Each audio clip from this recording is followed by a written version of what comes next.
మన ప్రభువును రక్షకుడైన యేసుక్రీస్తు శుభనామనందనాలు. ప్రియదేవుని సంగమా, ప్రియదేవుని బిడ్డలారా, మరి అదే కాల సమయం దేవుని వాక్యం ధ్యానించుకునే ముందుగా ప్రార్థన చేసుకుందాం. ప్రార్థన. కృపగల తండ్రి, దయగల యేసయ్య, నీ బంగారు పాదాలకు లెక్కలేని వందనాలు, స్తుతులు, స్తోత్రములు.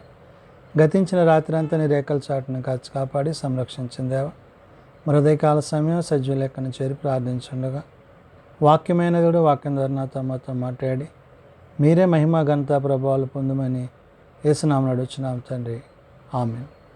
ప్రియదేవుని సంగమా, ప్రియదేవుని బిడ్డలారా, నేడు దినముకు ఏర్పాటు చేయని దేవుని వాక్య భాగము అపోస్తలుడైన పౌలు కొరింథీయులకు రాసిన 2వ పత్రిక 4వ అధ్యాయము 1 నుంచి 7 వచనాలను ధ్యానం చేసుకుందాము. అపోస్తలుడైన పౌలు కొరింథీయులకు రాసిన 2వ పత్రిక 4వ అధ్యాయము 1 నుంచి 7 వచనములు ఈ విధంగా రాయబడినవి. కాబట్టి ఈ పరిచర్య పొందినందున కరుణింపబడిన వారమై అధైర్యపడము. పౌలు క్రీస్తు యొక్క పరిచర్య, తండ్రి చిత్తాన్ని జరిగించిన ప్రభువును బట్టి, ప్రభు ఏదైతే ఈ లోకములో తండ్రి యొక్క ఉద్దేశాలను కనుపరచి ఏ విధంగా మనం ఈ లోకంలో జీవించాలో, ఏ విధంగా ఈ లోకంలో జీవిస్తూ పరలోక సంబంధమైన బిడ్డలుగా మనము దేవుని యందు జీవించవలసినదో చెప్తున్నాడు. కాబట్టి ఇక్కడ క్రీస్తు యేసును గూర్చిన ప్రకటించుచున్నాము అనే మాటను పౌలు ఎక్కువగా వాడుతున్నాడు. అంటే ప్రభువును ప్రకటించడంలో, ప్రభు మాటలు ఇతరులకు తెలియచేయడంలో దేవుని యొక్క ఉద్దేశాన్ని, దేవుని యొక్క ఆలోచనను ఎరిగిన వాడైన పౌలు ఈ కొరింథీ సంఘానికి ఈ పత్రిక రాస్తూ అంటున్నాడు, కాబట్టి ఈ పరిచర్య పొందినందున కరుణింపబడిన వారమై అధైర్యపడము అంటున్నాడు.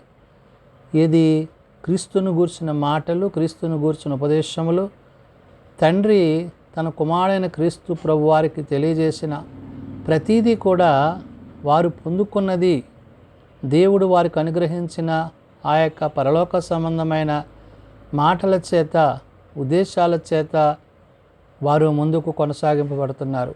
కాబట్టి ఇక్కడ ఈ పరిచర్య పొందినందున కరుణింపబడిన వారమై అంటున్నాడు. అంటే ఈ పరిచర్య పొందడమే కాదు, ఆ పొందిన దానికి దేవుని యొక్క కరుణా సంకల్పము చొప్పున అధైర్యపడము అంటున్నాడు. అంటే ధైర్యముగా ప్రభువుని ప్రకటించేవారుగా, దేవుని మాటలను, దేవుని ఉద్దేశాలను ఎరిగిన వారై ఆయన చిత్తాన్ని జరిగించేవారై ఉన్నారనే విషయాన్ని పౌలు గుర్తు చేస్తున్నాడు.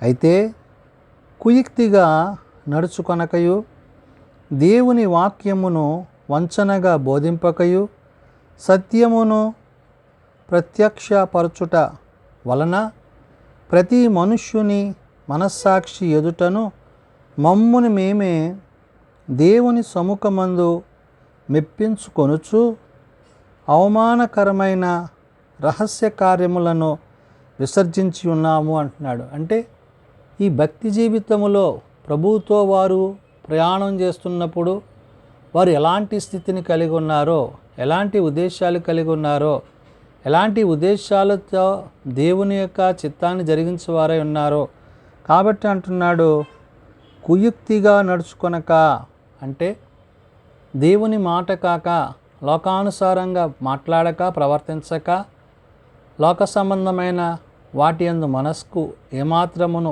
ప్రత్యేకపరచుకొనక ఏమంటున్నాడు, దేవుని వాక్యమును వంచనగా బోధింపక అంటున్నాడు. వాక్యము వాక్యానుసారంగా ఉన్నది ఉన్నట్టుగా ప్రభు ఏదైతే తెలియజేశారో అదే మాటను ప్రజలందరికీ తెలియచేసే విషయంలో వారు వాక్యానుసారంగా జీవిస్తున్న విధానాన్ని పౌలు చెప్తున్నాడు. దేవుని వాక్యమును వంచనగా బోధింపక సత్యమును ప్రత్యక్షపరచుట వలన అంటున్నాడు. సత్యం అనగా క్రీస్తుని, క్రీస్తు యొక్క మాటలను ప్రత్యక్షపరచుట అంటే వారికి తెలియచేయుట. ఏదైతే ప్రభువును గూర్చి వారు నేర్చుకున్నారో, ప్రభువును గూర్చి వారు విన్నారో, విశ్వసించారో అవే మాటలను ఇతరులకు చెప్పే విషయంలో సత్యమును ప్రత్యక్షపరచుటకు వలన ప్రతి మనుష్యుని మనస్సాక్షి ఎదుట అంటున్నాడు. ప్రతి మనుష్యుని అంటే ఈ లోకంలో జీవించున్నప్పుడు అనేకులతో, అనేక మంది వ్యక్తులతో మరి ఉంటున్నప్పుడు ఆ యొక్క సందర్భాలను బట్టి ఆ యొక్క సహవాసాలను బట్టి పౌలు ఇక్కడ ఉద్దేశించి అంటున్నాడు, ప్రతి మనుష్యుని మనస్సాక్షి ఎదుట మమ్మును మేమే దేవుని సమ్ముఖందు మెప్పించుకొనుచున్నాము. మమ్మును మేమే ఎవరి సమ్ముఖమందు? దేవుని సమ్ముఖం. అంటే ప్రభువుని బట్టే తప్ప ప్రభువుని లేకుండా, ప్రభువు కాకుండా ఏదియు మరి అది నీతి అని మేము ఎంచలేదు. అంటే క్రీస్తుని ఆధారం చేసుకుని, క్రీస్తు మాటలను ఆధారం చేసుకుని, ప్రభువు యొక్క వాక్యానుసారంగా నడుచుకుంటూ, వాక్యానుసారంగా జీవిస్తూ, సత్యమునకు లోబడి క్రీస్తు మాటలను మరి అందరికీ తెలియజేసేవారుగా ఉన్నారు. కాబట్టి ప్రతి మనుష్యుని మనస్సాక్షి ఎదుటను మమ్మల్ని మేమే దేవుని సముఖమందు మెప్పించుకొనుచు అవమానకరమైన రహస్య కార్యములను విసర్జించి ఉన్నాము అన్నాడు. అవమానకరము అంటే ఏవైతే చెడతలంపులు, చెడాశలు, శరీర సంబంధమైనవి, మరి దేవుని యొక్క నీతిని అనుసరింపక పాపానికి నడిపించే ఉన్నావో వాటిని, అటువంటి కార్యాలను, అందుకనే అంటున్నాడు అవమానకరమైన రహస్య కార్యములను విసర్జించి ఉన్నాము అంటాడు. అంటే వాటిని విడిచిపెట్టాము. అటువంటి వాటి యందు మనస్కరించక, అటువంటి వాటి యందు ఏమాత్రము ఆలోచన కలిగి ఉండక, కేవలము వాక్యానుసారంగా, సత్యానుసారంగా జీవించువారమై ఉన్నాము. మా సువార్త మరుగు చేయబడిన ఎడల నశించుచున్న వారి విషయములోనూ మరుగు చేయబడి ఉన్నది అంటాడు. మా సువార్త అంటే ఏదైతే వారు కలిగి ఉన్నారో ఆ సువార్తకు ప్రతిగా వారు జీవిస్తున్న జీవిత విధానం ఏదైతే ఉందో ఆ జీవన విధానాన్ని పౌలు ఇక్కడ గుర్తు చేశాడు. కాబట్టి అంటున్నాడు, మా సువార్త మరుగు చేయబడిన ఎడల నశించుచున్న వారి విషయములో మరుగు చేయబడి ఉన్నది అంటాడు. ఎవరైతే నశించుచున్నారో, ఎవరైతే ప్రభువుని అంగీకరించక, ఎవరైతే ప్రభువుని తెలుసుకొనక దూరస్తులై ఉంటున్నారో అట్టి వారికి ప్రభువును గూర్చిన మాటలను, ప్రభువు గూర్చిన ఉపదేశాలను మరి తెలియజేస్తూ, వారిని దేవుని వైపు నడిపిస్తూ, దేవుని స్వారూప్యమై ఉన్న క్రీస్తు మహిమను కనుపరచు సువార్త ప్రకాశము వారికి ప్రకాశింపకుండు నిమిత్తము ఈ యుగ సంబంధమైన దేవత అవిశ్వాసులైన వారి మనోనేత్రములకు గుడ్డితనము కలుగజేస్తును అంటున్నాడు. ఎవరైతే ప్రభువుని అంగీకరించట్లేదో, ఎవరైతే ప్రభువుని హృదయంలో చేర్చుకుంటలేదో, కారణం ఏంటంటే ఈ యుగ సంబంధమైన దేవత వారి మనోనేత్రాల కంట గుడ్డితనాన్ని కలిగించింది. అంటే దేవుని వాక్యం చూడడానికి కానీ, చదవడానికి కానీ వారి మనస్సులో ప్రేరేపింప చేయకుండా ఇది పాపమునకు, మరణమునకును, నాశనానికి నడిపించేదై ఉన్నది. కాబట్టి ఇటువంటి పరిస్థితులను పౌలు ఇక్కడ గుర్తు చేసి చెప్తున్నాడు. దేవుని స్వరూపి అయి ఉన్న క్రీస్తు మహిమను కనుపరచు స్వార్థ ప్రకాశము వారికి ప్రకాశింపకుండా అన్నాడు. క్రీస్తు యొక్క ప్రకాశత, క్రీస్తు యొక్క మహిమలో వారు తేబడకుండా అది అడ్డుపడేదిగా ఉంది, నాశనం చేసేదిగా ఉంది.